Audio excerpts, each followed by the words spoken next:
Alright, so hello guys and welcome to a Minecraft 1.3.1 overview. I hope you enjoyed this video. If you did, don't forget to like, comment and subscribe. I'll be going through some of the main features of this, most of them, some of them I missed out, but these are definitely one of the more important kind of things that are being added. So here we go, we'll go on to the first new thing. Okay, so the first new thing here is you can now open your world to LAN. So you just click that, you can turn cheats on, turn cheats off, you can just change the game mode, and then you can see at the bottom left, if you click create LAN world, you can see there it does say what the server IP is. So this basically means if you've got Hamachi, you can ask your friend to join the Hamachi thing, and then they can put this in their multiplayer server thing. Alright, next thing. Next thing is this new update now allows you to enable cheats in single player. So for example, here I've just changed my game mode into adventure mode, which is the new mode. They finally added it. It currently cannot be just put on when you create a world. You have to use the commands, but this is now simple, as like I said, you can now just enable them when you create a world. Okay, next thing, these chests now spawn. You can have the option for them to spawn when you spawn in a survival game. I mean, this is creative now, but there's an option to have it on and off, and it's just got some wood and some bread in. It tends to vary. I've tried a few out. There's some axes you can get, and swords. Another thing here, you can now place logs sideways. As you can see, before you could only place them like that, and now you can place them sideways, which is definitely going to be interesting if you're a creative kind of builder on this game. Definitely going to be good. Okay, next thing is we now have trading with villagers. Now you can see I've got the new ore here, emeralds. You just right click on the villager. So he's saying if I give him 1 emerald, he'll give me some redstone. I don't think that's fair. He'll give me a bookshelf. This guy is wanting some raw beef for the emeralds, so I'll just go ahead and get those out the inventory.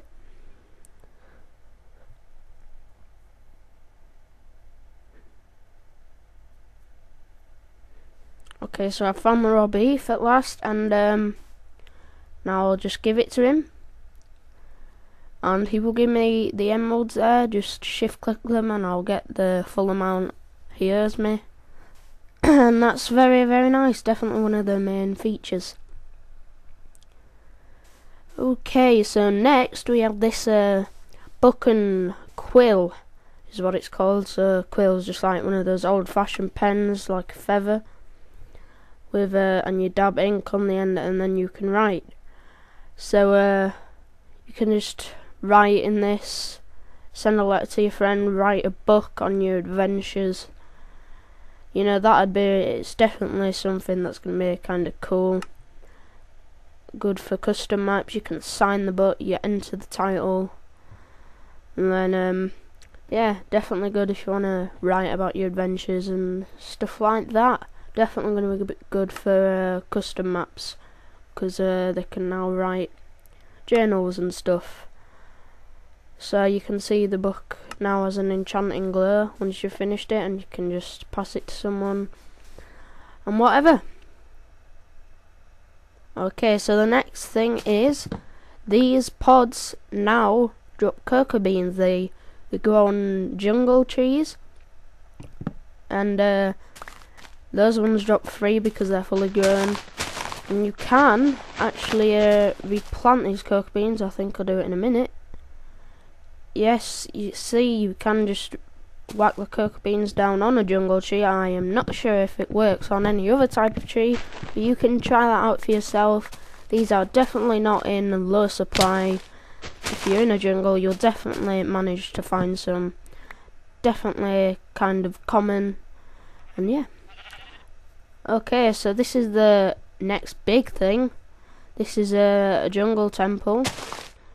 And this baby is awesome. This is completely randomly generated. You'll find them in jungles, hence the name Jungle Temple.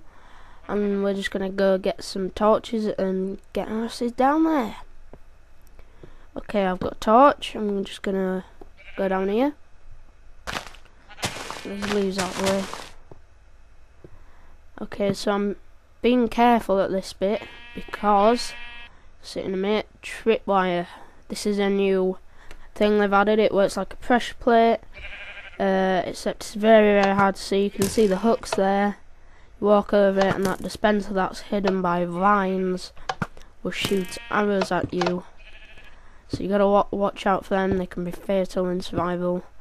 Just knock them off. You can see they're wired by redstone just to the end, and the actual tripwire itself is just made by using string and putting it between the two tripwire hooks, so you can see the first bit of treasure here.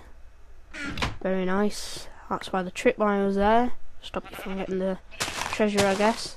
Now this, I fucked up here. This is like a trap. It's like a code. Those levers, you gotta make a code. Now I thought that opened that part of the stairs, because I didn't realise that was open to begin with, so I foolishly went down here thinking that I'd open it with the pistons, but I hadn't. So I went back. I'm just gonna start hitting them randomly soon, and I'll keep looking up. So basically the idea is you gotta get the combination right, and then a square block will open on one of these two sides, and you can get down there and there will be treasure. But yeah, you can see that's the first block down, but I then cocked it up and undid that. So the first block went down, then you've got to get the other two blocks, I think it is, down, and then you can jump into the hole, get the treasure. In a minute I do just give up, and I'll just break it for the sake of recording. Yeah, it's just a code. You just gotta guess it. I think it's different for every temple. I may stand corrected by someone. If you know anything else that I haven't said, please put it down in the comments so everyone can see it. And you can see there's some nice loots in there. Some emeralds and some gold. Very nice. Very helpful if you're in survival. Nice emeralds, rotten meat, stuff like that. Okay, so I guess we'll move on to the next thing. Okay, so this is another kind of temple. This is a desert temple. They spawn in deserts, obviously. Once again, hence the name Desert Temple. Very nicely done. I love the way they've used the wall here. Completely randomly generated again. And we can get inside there, but we'll go down here because it looks safer. Okay, so you can see there's not a lot to it. Nothing behind there. There's just kind of this central area type place. Sandstone. You can see there's creepy faces on the sandstone, which I kind of liked. Looks kind of cool. But here in the middle you can see there's a blue piece of wood. Oh, and what's that? That's that looks like treasure. Oh, wait a minute. Wait a minute. Oh, snap!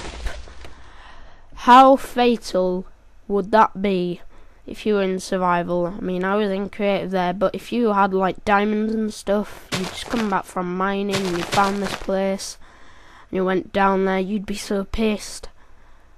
You'd be so pissed. I mean, it'd be so stressful, and obviously you'd just die straight away. There's no chance of you living through that unless you had the absolute best armor like Syndicate or something like that. But yeah. Okay, next thing is something to do with dispensers. I actually failed quite bad wiring this up, but I do sort it out. I decided to place the dispenser on top of a TNT block because I had no other blocks, and I'm just trying to wire it up here, and of course because it's on TNT, of course that happens. So yeah, that failed a bit, but I do sort it out now. So you just place a dispenser, can put bucket of lava, bucket of water in, sorry, and it now spawns as an entity. So before it just spat out the lava bucket, like the actual bucket of lava, but now it does spawn out lava as an entity. And the same with water. I was disappointed to discover it was not the same with milk, because I mean, who doesn't want a milk waterfall? I mean, come on, how epic would that be? So yeah, I was bit disappointed that milk was now still just a food. Anyway, here, next thing, I think this is the final thing. You can see these are upside down stairs. You now can place them upside down. Kind of looks cool, looks like a kind of archway. Will definitely be good for creative people once again. You can see up here, I've got some redstone lamps. Now before, you had to wire redstone all the way through the walls and up to the ceiling and have a lever on the wall like there, and then turn it up and it'd look really ugly because it'd be hard to hide the redstone. But now you can place them on the roof. I've got redstone wired up on the top, connecting all those 4 blocks, the 3 lights and the lever, and now because you can place them upside down, if I hit this, the lights go on. So that's definitely going to be good once again for the creative kind. Definitely a good add-on. I've always wanted levers to be able to be placed upside down because I'm not very good at hiding redstone, but now I can just hide it in like my roof and put a lever inside my house. So that's all good, and I definitely like the upside down stairs idea. Could make some cool archways. But anyway, that's everything for today, guys. Don't forget to rate, comment, like, subscribe. Go to my channel if you're on Fiora. And yeah, I hope you enjoyed my Minecraft 1.3.1 overview. If you don't have the game already, you can get it on minecraft.net, link in description. And yeah, peace out. I'll see you all later. Alright, have a good